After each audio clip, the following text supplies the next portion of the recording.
Hey everybody, Sean O'Connor here from Macabre Daily, the paper cuts horror literature column, and it doesn't get any better than this. I've got Joe Lansdale with me today, and we are talking about the essential horror. Joe, thank you so much for being with me today. Thank you for having me. Appreciate it. Anytime. It's an open door policy for you, sir. Thank you. One concern about this collection, it doesn't say volume one. Th- Yeah, well, that's true. There was some consideration about what to put in and what to leave out, and I say with as much modesty as I can come up with is that there is enough there for another volume. Joe, there is so much meat on the left on this bone. All right, I'm not gonna put you on the spot, but I'm gonna start picking on Casey and saying, all right, when are we gonna get to volume two and then volume three?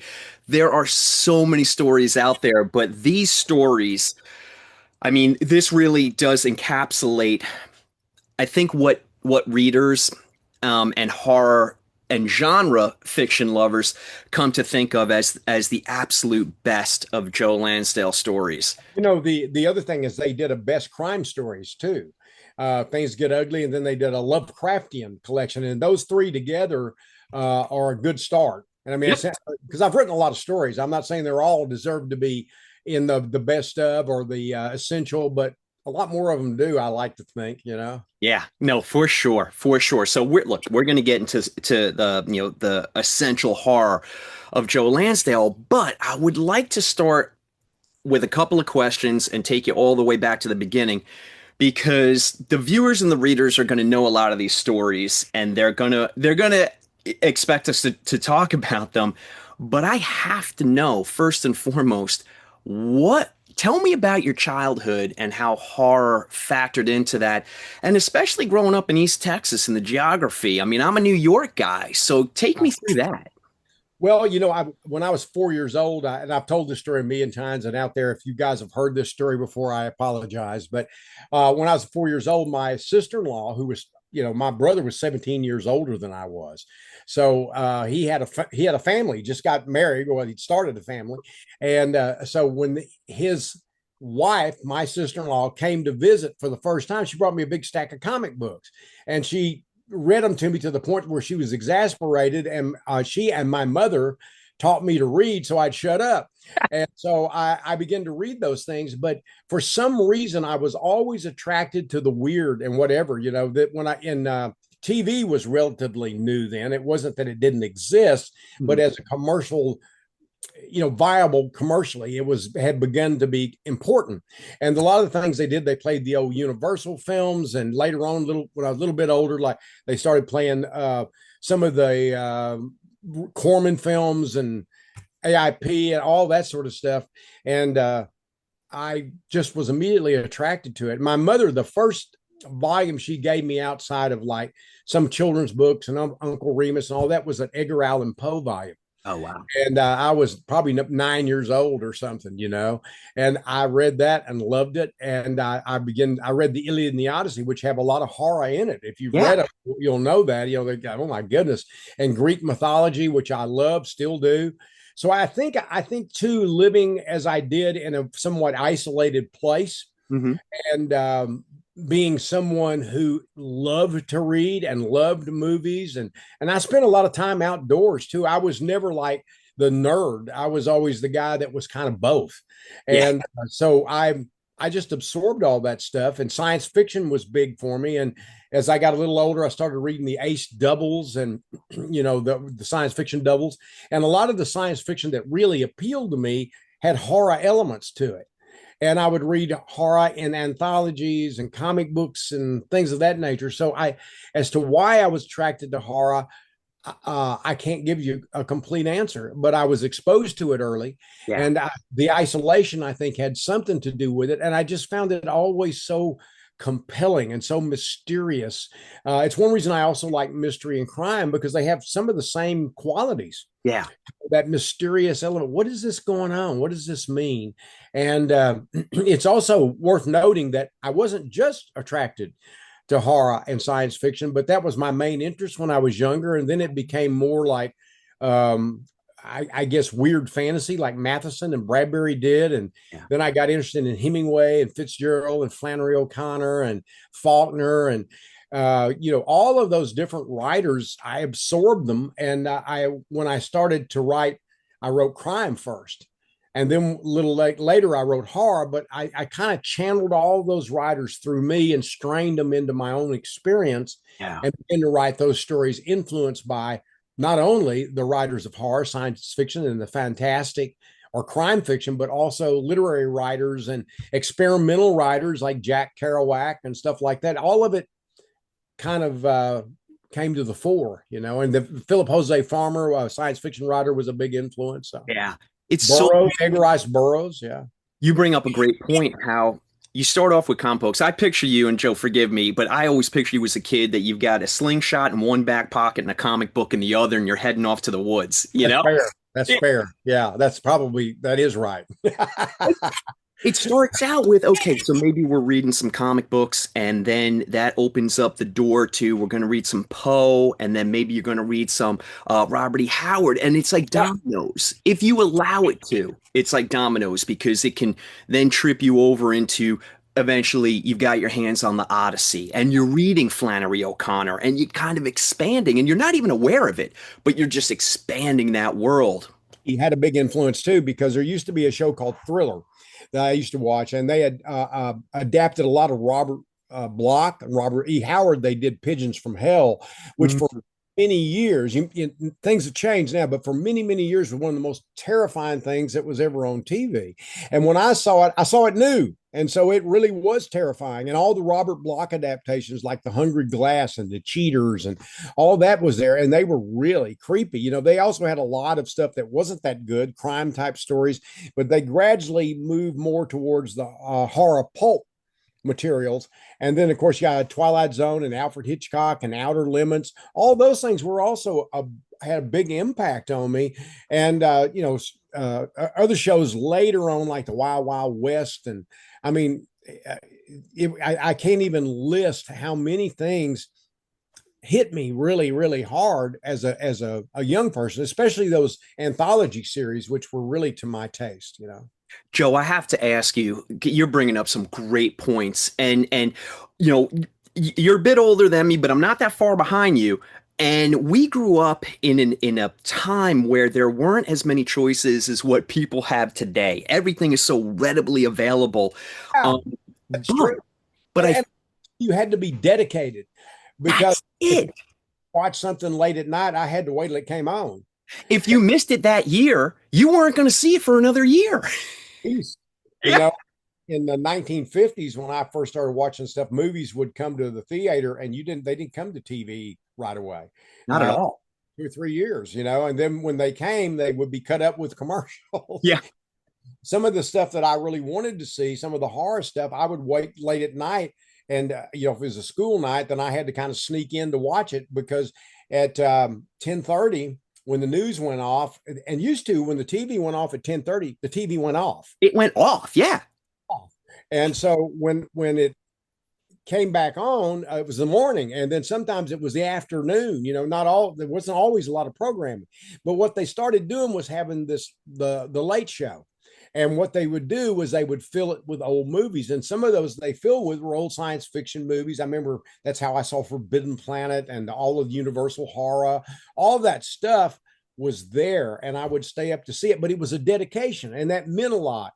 And Yep. I'd go find a spinner rack, because most of the stores had spinner racks with either comics or books, Paperbacks. Yeah.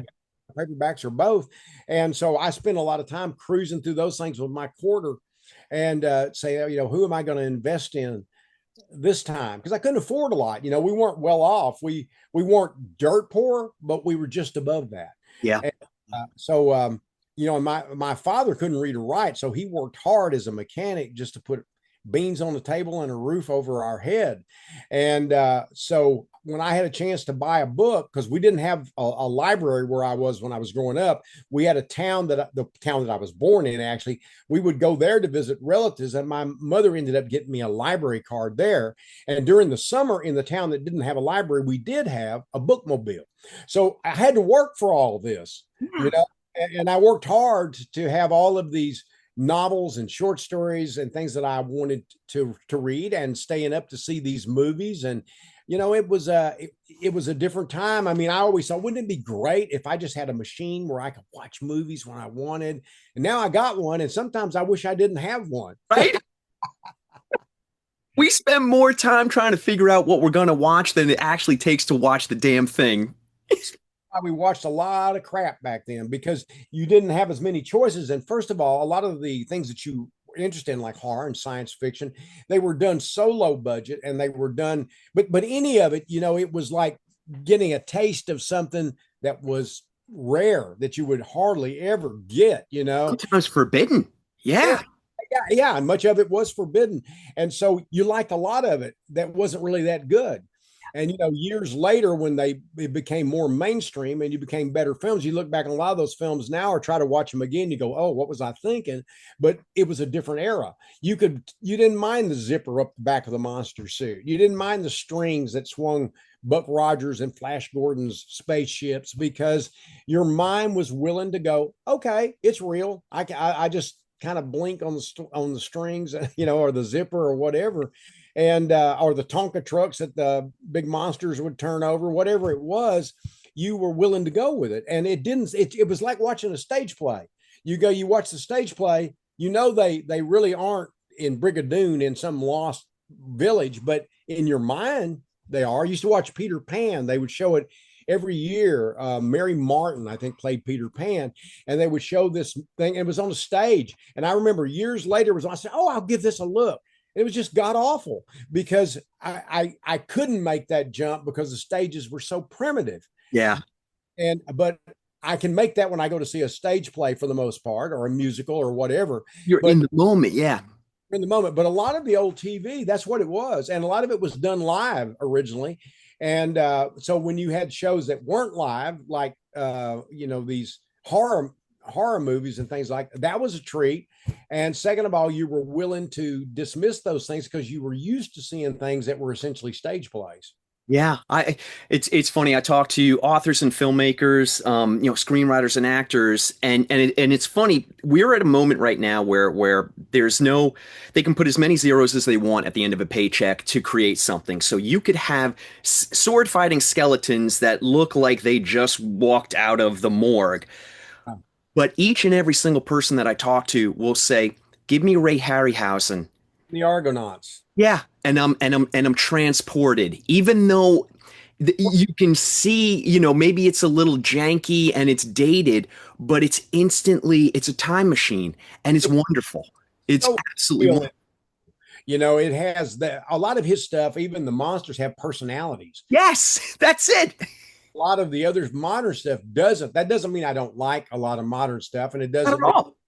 But boy, I mean, when I saw Ray Harryhausen, I was like, oh my God, and especially when I saw Jason and the Argonauts, which is my favorite of all the Harryhausen films. And Fantastic. most of them, some are really, there's not much to them. You just got a monster, but the thing, we didn't see that kind of stuff. Never. And some hand puppet like Reptilicus, Yes. which you just rises up from behind the hill. Yeah.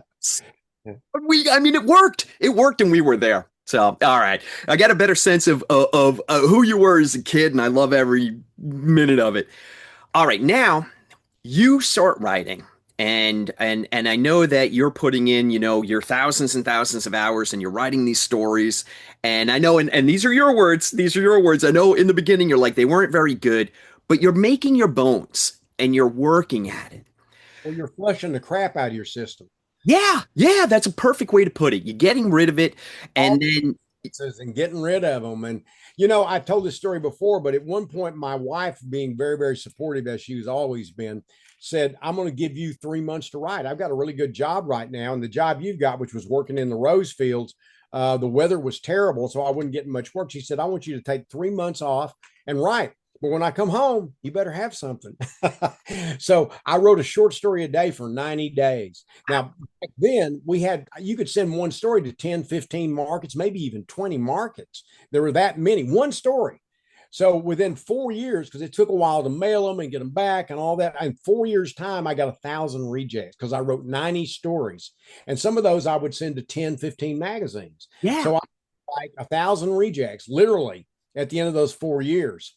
But that helped me learn how to write. And a few of those I kept back and I sold a few of them later. They weren't really that bad, but most of them were really awful. As I was saying, they weren't very good. That's being polite. They were really not good at all. Uh, and so it was interesting to learn as you go. And then one morning you get up and you go, none of this is me. This is all somebody else. And it's not even a good, copy of somebody else. It's just bad.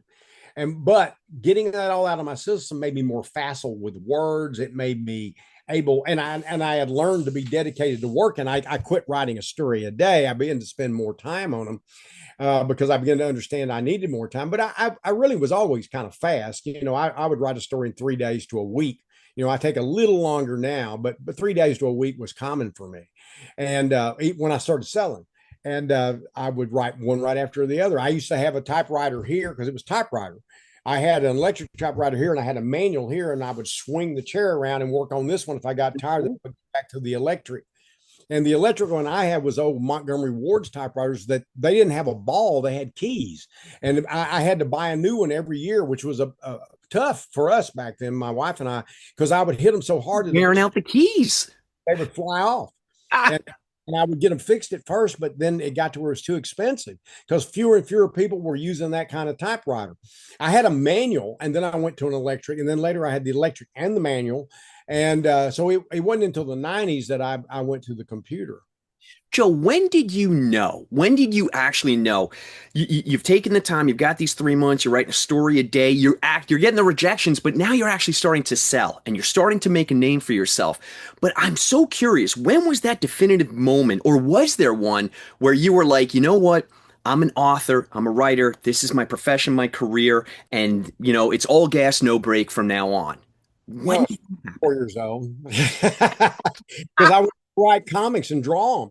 I didn't know about a career. I just knew I wanted to tell stories. And then when I was about 10 or 11 and I read Edgar Rice Burroughs, I knew I had to be, or I didn't just want to, I had to be. And I read in the back about his career and I thought, oh my God, people make a living doing this? They pay you? And then I realized too that this was a career. And I mean, I had in mind that I would have to do other stuff until I could do the career, which I did. And at one point I thought I would get a degree and be a professor. I have about 60 hours and that's it. And I got that over about 4 year period of time because I could only go when I could afford it. And at some point I dropped out altogether and I just said, I'm kind of burning all my bridges because I know what I want to do. And I always believed I would do it. But my wife solidified me being more professional thinking. And she helped me look at it like, this is a business. It's not the muse. You're not waiting for the muse to show up. The thing's waiting for you to show up. Yeah. As I showed up, the muse showed up. And some days were better than others. I've always found that on the days I felt so inspired, I would look at the days I didn't, and they were about the same. It's just I felt better that day. I felt more. Yeah. And then as time went on, suddenly I felt inspired nearly every day. I mean, I feel excited nearly every day. Once in a while, you'll have a lapse or a slow day or a hard day. But I just think that what my wife did is taught me to be more professional and to think of it more realistically and not as some sort of romantic, bullshit. And that's the thing, though, Joe. Where does the inspiration for, The Night They Missed the Horror Show or Bubba Ho-tep or where does the inspiration come from? Are you collecting these little bits in your mind that you call back on, when you're in front of the typewriter? I'm fascinated where these stories come from. Are doing that, but it's also a lot of that's from my own life. I mean, Night They Missed the Horror Show, the guys that pulled the dog around, I knew them. One of them was a cousin. And the other one was a friend that became a friend of mine too. But they were drunk that night, and they really did do the dog and pull it around. I think they crashed into the fire department or the police station. I forget which, but I used that element, and then I borrowed another element, and then I borrowed another one. All those true, and then I made up a bunch of it. So you put it all together, and I had a social issue that I wanted to talk about because I was so surprised that I knew people they wouldn't go see Night of the Living Dead because a black man starred in it. And I just thought, wow. But I understood where it was coming from because I saw those people every day. Yeah. And I just thought this is strange that is so deeply ingrained, that kind of disrespect and hatred. So I tried to write a story that really addressed that, not one that kind of casually, set it to the side. I said, I'm going full frontal. Hmm. And I did. And some people are offended. Oh my God, it's a racist story. It's ridiculous. It's the most anti-racist thing I ever wrote. Yeah. And I thought, because I grew up with that. And people say, well, who are you as a white man to talk about racism? I grew up with it. I saw it. I'm writing about it from a white perspective. I've got to have my own perspective. Absolutely. If you've got your own perspective, especially if you're black, then that's valid too. But mine is valid for what I saw. And I wanted to express the negativity of it and how much I hated it and how much that it affected my life. And I can imagine if it affected my life, my goodness, how did it affect the lives of black people? Yeah. Horribly. And it wouldn't like now, if people think, well, back then I would have done. No, you wouldn't. Yeah, because they would have killed you, or they would have put you in jail, or because there were more of them than there were you, and they had the power. Yeah. Yeah. Things changed gradually, but a lot of that change was through people like Martin Luther King and who am I trying? Malcolm and Malcolm X and Medgar Eggers and people like that. A lot of those people, some forgotten now, Yeah. made that little impact that opened that door. And then what happened is white people rushed through there to help too, certain ones, and Yeah. gradually, and that has to happen because the whole society has to go, this is wrong, for it to quit being wrong. Well, there's still plenty of it out there, but if people say, well, it hadn't changed, where are they coming from? Yeah. I lived through this and watched this, and I can tell you right now, it's changed. Well, that's you. I have to ask you this because now it seems like we're in one of those, it's a pendulum. It And is. it seems now your short stories, especially the horror fiction, it doesn't pull any punches. It illustrates the banality of evil and the racism and bigotry and cruelty and violence and the perversion that is inherent to the American fabric of our country. And I'm not saying it's specific to America, but these are American stories. So I want to concentrate on that. And you've never shied away from that. It makes me a little crazy when people misinterpret what you're trying to say, and I understand that like they have their opinion, but it's right there on the page what you're trying to say. It's your delivery system that's so entertaining, and maybe that puts people on their heels a little bit. Be- Uh, and for me, people will say, well, the humor's there and it kind of helps relieve the horror. But for me, I think it intensifies the horror. I feel that way too. Something horrible and find funny in it. Wow, that really, writing horror and humor together is not just telling a joke. You know, Yeah. it's not what it is. It's not just having something funny. It's having this way of looking at the universe and realizing that everything you see is funny in a horrible way a lot of times. But it's like I have in the book, The Thicket that I wrote. There's a character in there named Shorty, and he says everything in life is funny except your own death, but others will laugh. Yes, I love that line. I love that line. Think that's pretty much it, and I think it's a way of making the stories memorable. I think it's a way of giving them an edge. Robert Bloch told me one, wrote Psycho and all other. He said they're the same thing. They're just flip sides of the same coin. It's And so true. Psycho, you you know that because it's funny, but yet, oh my God. Yeah, yeah. Let me ask you. Look. I don't want to turn this into a political discussion, but I have to ask because you're kind of at the forefront of stating it like it is and being honest and exposing it, and let the chips fall where they may. But you never pull back. Like here's my story. This is what I'm talking about, and I'm not going to water it down. And we're at a time now. I'm so curious to get your take on it, where we kind of went through a moment about a year ago where people were upset. Look, not people, white people were upset that that history was possibly portraying them in a bad light. So they didn't want to talk about it. And now we're at a moment where that wasn't enough. Now they just want to take it out of the history books. It's horrible. It's false history. I mean, not all everything about white civilization's evil. No. Not every black civilization, brown civilization is good. But the thing is, there was a lot of evil that was done to black people by white people, but also black people sold black people to white people. So it's like, I guess what I'm saying is horrors are universal.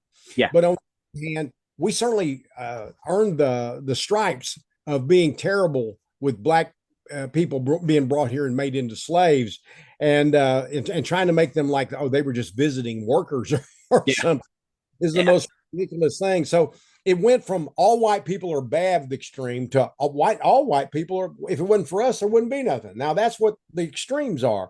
The truth of the matter is, people are far more complicated than that. Yeah. I think that history needs to show the other side of that we didn't show in the past, where it was always white people were the saviors. I didn't even mention the Buffalo Soldiers fought most of the Indian battles. It didn't mention that the Indians were here first. It didn't mention, or Native Americans is a more common term now, but some of the people I know that are Indian prefer Indian.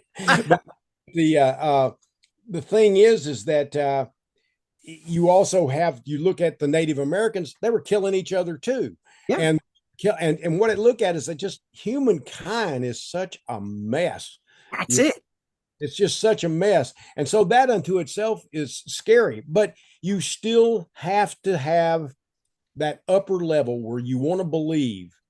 And I think sometimes it's proven it can happen, is that society can be better than it is. You have to long for it. You have to try and achieve it. Yeah.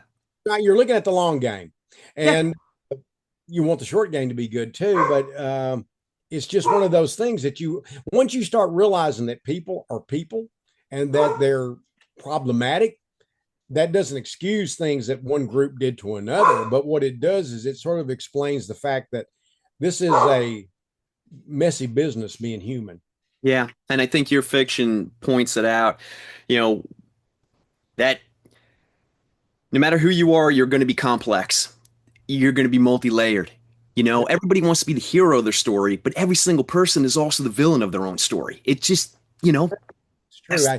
I think that's one of the things that when I write it, people always say, well, how do you write about those dark people? And what I said, well, because we're all those things.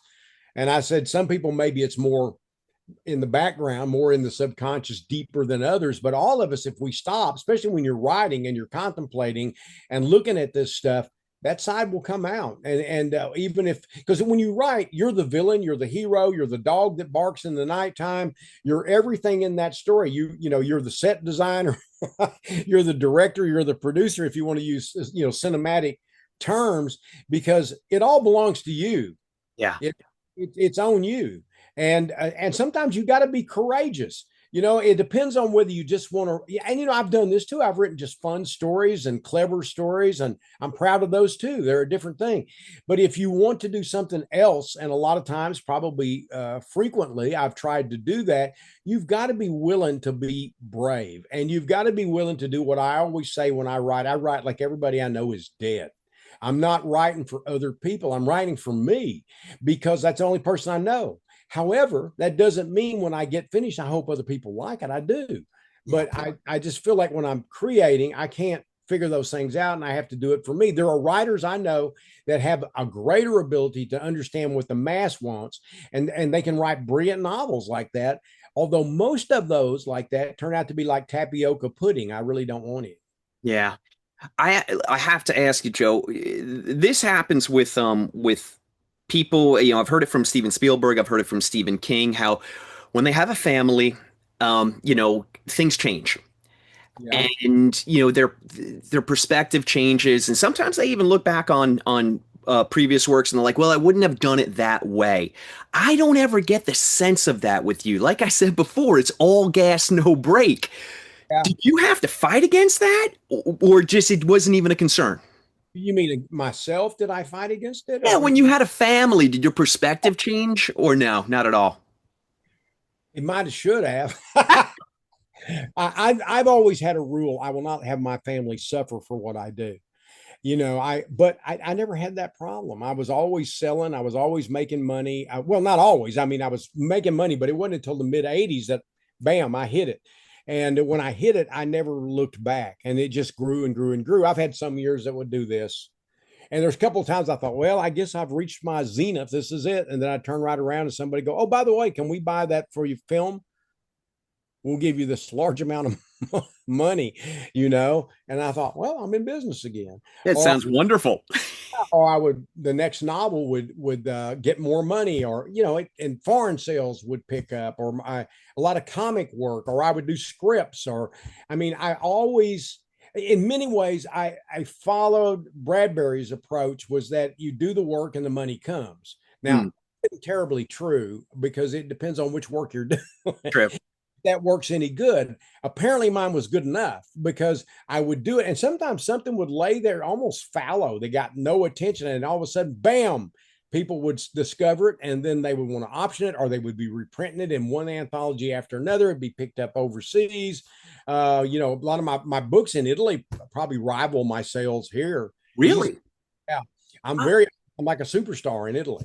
you're a And superstar here too, Joe. I mean, people recognize, well, they recognize you on the streets here sometimes too. I was in LA the other day and having lunch with a friend of mine, Richard Christian Matheson, and we were leaving. And as I was leaving, the guy at the table went, Bubba Ho-tep. And I went, oh. And I had that happen one time. My daughter and son-in-law took me to, I think it was a Father's Day lunch at a sushi place, and a guy kept looking at me. He kept looking at me. I thought, we're fixing to throw down. I see it coming. And then the guy went, "Did you write Bubba Ho-tep?" I went, "Yeah, I did." So I'm at that place, which is perfect. I get enough attention without having to deal with a lot of things like Steve King or people like that deal with it, and I make enough money that I don't have to count pennies anymore, which we used to. That doesn't, and besides, I'm not going to be able to any longer anyway. They're getting rid of them. But we used to do to the couch looking for change, my wife and I, and things like that. And that, I'm still working. I still, I'm not fabulously rich, but I'm well off. And I've been able to do what I want without having to worry about, am I going to be a bestseller this time, or going to be a bestseller next time? What do I do? What I do is I just write the next book or the next story. And it doesn't mean those things never cross my mind. I might write something. I go, this may have some bestseller potential. But I really have to write for me first. And those other things that happen by accident, because I like all kinds of things. I read a lot of bestsellers. I read a lot of obscure fiction. I read a lot of experimental fiction. I read everything. And I'll go back and read classic writers like Henry Miller, or F. Scott Fitzgerald, or Hemingway, Flannery O'Connor, Carson McCullers. I mean, those things are just as important to me as the genre writers I love. Oh But yeah.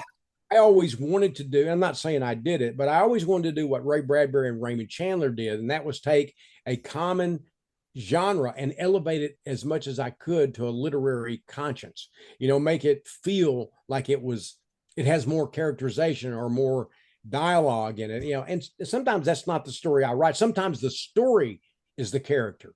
Brad Hmm. said a lot of his stories don't have real characters in them. They have, the story is the character. And that's hard to do too. I mean, I wrote a novel, The Drive-In. It certainly has characters in it, but ultimately the novel is the character. Yeah, yeah, absolutely, especially with the drive-in. I want to ask you about family in your fiction.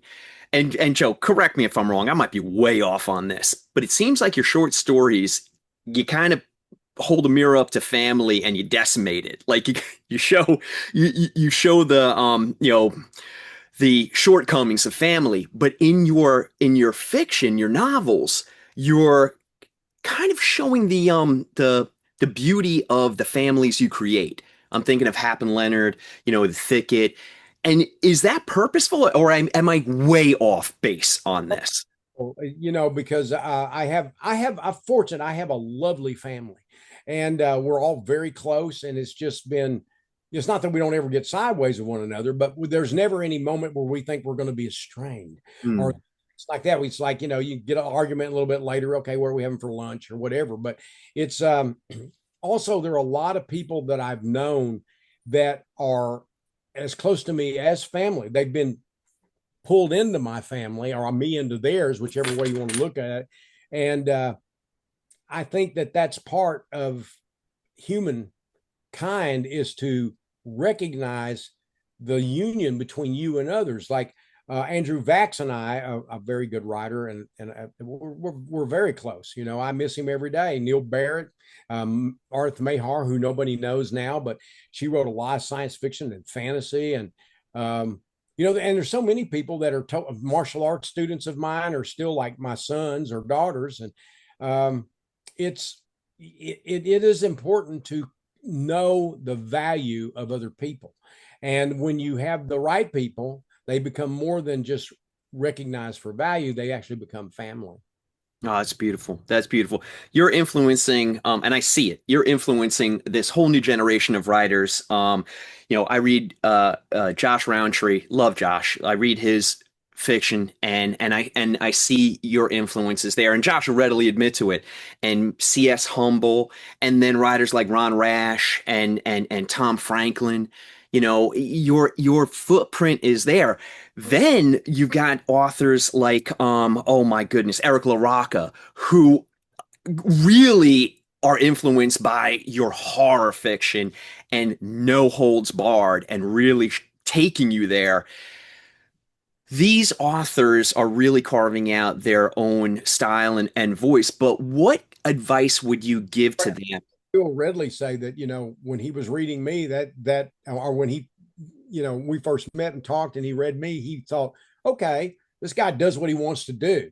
And, you know, and that's where my influence for Stephen is just he went, you know, screw it. I'm doing my books, what I want to do, when I want to do them. And of course, he's a brilliant writer too. And Sean Cosby has said pretty much the same. And it's, you know, there's so many writers that have been influenced or inspired by, even if the fiction didn't influence them as directly, they were inspired by just the fact that I was out there and that there was a career. You know, I was the same way with Ray Bradbury. I love the early Bradbury, the first 20, 25 years or so, and like a lot of the rest of his stuff, but I was inspired by the fact that he did what he wanted to do. He wrote popular fiction. He wrote things that were less popular, or they became popular, but when he was writing them, the horror, the science fiction, they weren't a thing until he broke out. And Raymond Chandler, those people's, I looked at their careers, Matheson, and how they handled themselves, and you learn from that, even if not even more, maybe more or as much as the fiction itself. Yeah. Yeah. All right, Joe, we're gonna wrap up shortly, but I have to ask you, in the collection, I know you love all your children equally, but which one's your favorite story? Him is the horror show. Yeah, I mean that is it, right? Right, it is for me. It took all the things that I saw that I hated, and I got to comment on them. And it also, I think, is a very entertaining story, but yet an upsetting story for being entertaining. Yeah. And but I'm very proud of it. I mean, there's other stories that I think are as good, but there's plenty of power in there. I know Joe Hill in his introduction really liked Mr. Weir, Yeah. and that's one of my favorites too. You know, I mean, all of them in that book are favorites of mine, or they wouldn't be in that book. And then there are a lot of them that didn't make the cut because there's only book can only be so long. You know. Yeah. I have to say, Bubba Ho-tep is always going to be my favorite. It just takes me places. I love. I get such a kick out of you when I read that story because I can tell how much fun you had writing it.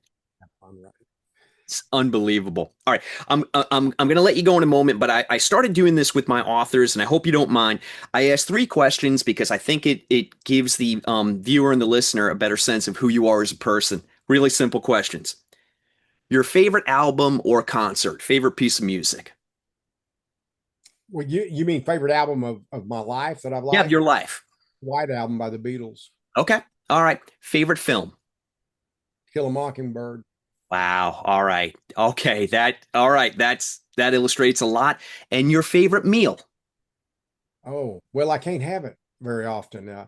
Uh, I actually eat pretty healthy. I eat mostly vegetables and stuff like that now, especially now as I've gotten older and for other reasons, some health reasons. But if I had my choice, I love a good steak, a good ribeye steak, Oh, which I can have maybe once every 2 or 3 months. I like French fries with it, or a baked potato. Now you've got and a salad. Now you got my meal. Yeah, that's it. Oh, Joe, you and I are cut from the same cloth. My cardiologist says the same thing. You know, with more on the top. Yeah. This has been fantastic, Joe. It's the Essential Horror, Joe Lansdale's collection. I'm hoping that it's volume one, and we have many more to come. Joe, you're easily one of my favorite writers, but you also happen to be one of my favorite people. I enjoy every moment I get talking to you, sir. I appreciate that. Give my best to the family, and we'll talk soon, okay? Yeah, take care. Take care. Thanks again for your time.